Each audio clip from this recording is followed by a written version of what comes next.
नमस्कार दोस्तों, creative fun with yes की स्पेशल सीरीज में आपका स्वागत है।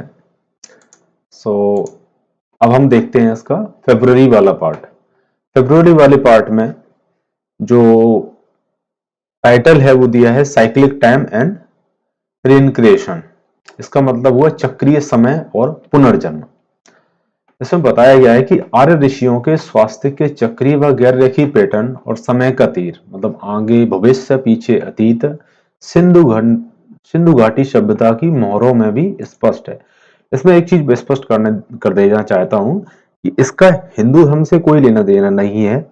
ये सिंपल वेद के थ्रू और जो भी हमारे आर्कियोलॉजिकल सर्वे ऑफ इंडिया इसके थ्रू जो भी डेटा कलेक्ट हुआ है उन दोनों को मैच करा के देखा गया कि वो दोनों मैच हो रहे हैं या नहीं हो रहे हैं।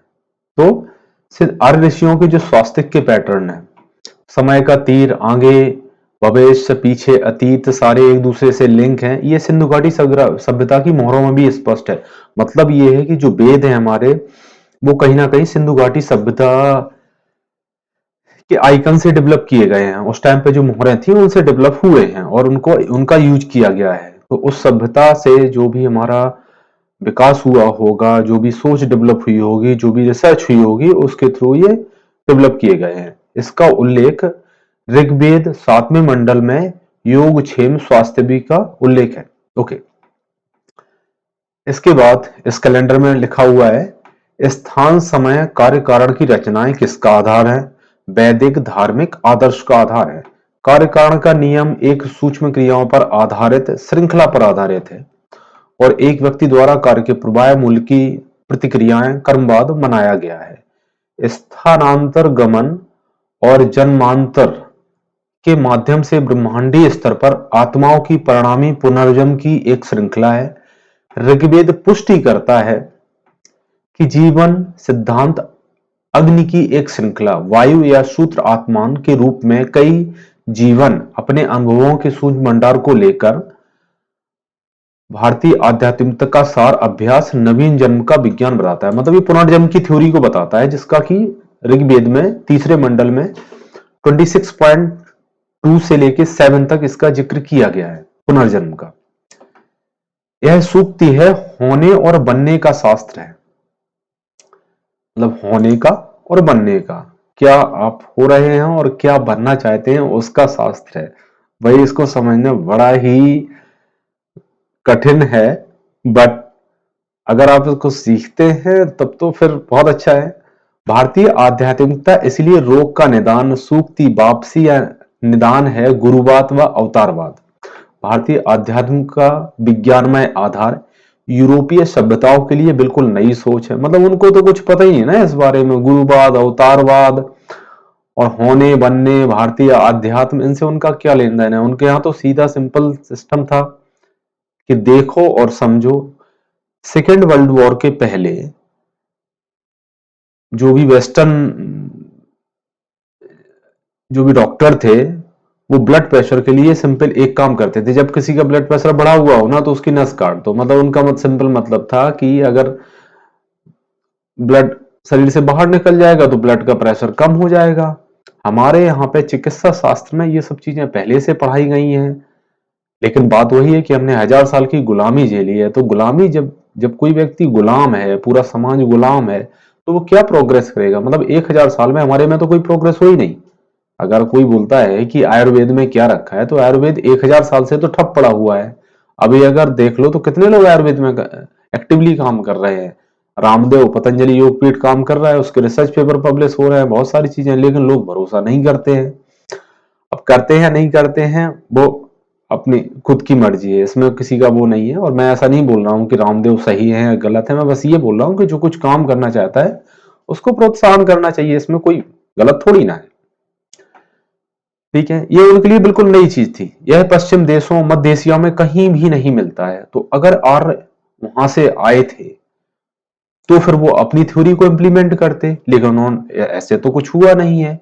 जो सिंधु घाटी सभ्यता में था वही वेदों में है, वही अभी भी चल रहा है। इसका मतलब आर्य कहीं बाहर से नहीं आए थे। इसीलिए अगर आर्यों के आक्रमण को सच माना भी जाए तो भारतीय ब्रह्मांड विज्ञान में उनका कोई योगदान नहीं है। मतलब जो भारत के जो एस्ट्रोलॉजी है उसमें उनका कोई योगदान नहीं है। ओके, इसके बाद आता है मार्च वाला पेज। सो मार्च वाले पेज में law of space time causation, that means अंतरिक्ष समय कारण का कानून। आर ऋषियों द्वारा सिद्ध विकसित योग व क्षेम की प्रणाली सिंधु घाटी मोहरों के साथ समकालिक है। मतलब आर्य ऋषि के द्वारा जो योग और क्षेम की प्रणाली है, योगा वगैरह है, वो सिंधु घाटी सभ्यता की मोहरों में भी मिला है।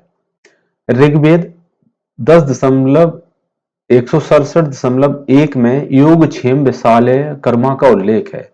ऋग्वेद 7.36 में आंगे योगे भी क्षेम भी का उल्लेख है। योग का वर्णन ऋग्वेद में विशेष रूप से 5.81.1 में मिलता है, जो कहता है विशाल प्रबुद्ध दृष्टा के दृष्टा यौगिक रूप से उनके दिमाग और उनकी बुद्धि को नियंत्रित करें। ब्रह्मांड विज्ञान की प्रणाली एक होने और बनने के बोध धैर्यते इति धर्म की विशाल रचना स्थापित किया गया था। सिंधु घाटी सभ्यता की मोहरों से स्पष्ट है कि योग सर्वोच्च और अंतिम रूप में सभी प्रारंभिक वैदिक अनुष्ठानों का उद्देश्य है।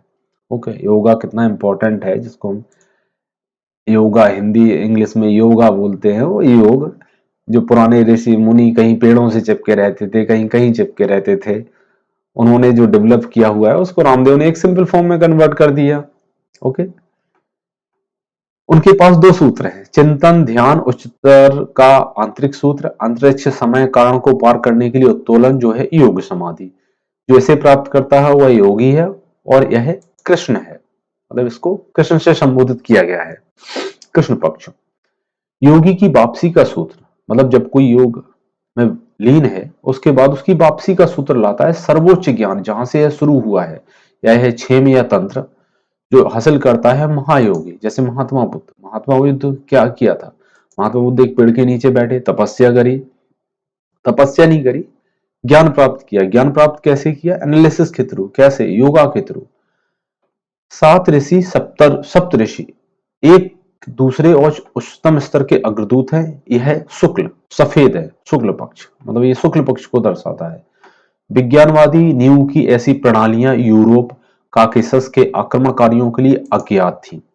ओके, मतलब जो भी आक्रमणकारी अगर इंडिया में आए भी तो उनके लिए ये चीजें बिल्कुल अनजान थी, उन्हें कुछ भी पता नहीं था। उन्हें सीधा सा एक मतलब था कि अटैक करो, ये खाओ वो खाओ और अटैक करो, सीधा सीधा, और कुछ नहीं करना, लूटपाट मचाना है, अटैक करना है। इसीलिए अगर आर्यों के आक्रमण को सच माना भी जाए तो भारतीय आध्यात्मिक सूक्ति में उनका कोई योगदान नहीं है। ये चीज बताई गई है मार्च वाले कैलेंडर में। ओके, अप्रैल और उसके बाद के कैलेंडर हम नेक्स्ट वीडियोस में देखेंगे। ओके, सो अगर आपको ये वीडियो अच्छा लगा हो तो चैनल को लाइक करें, इस वीडियो को लाइक करें, चैनल को सब्सक्राइब करें और वीडियो को शेयर भी करें। ओके।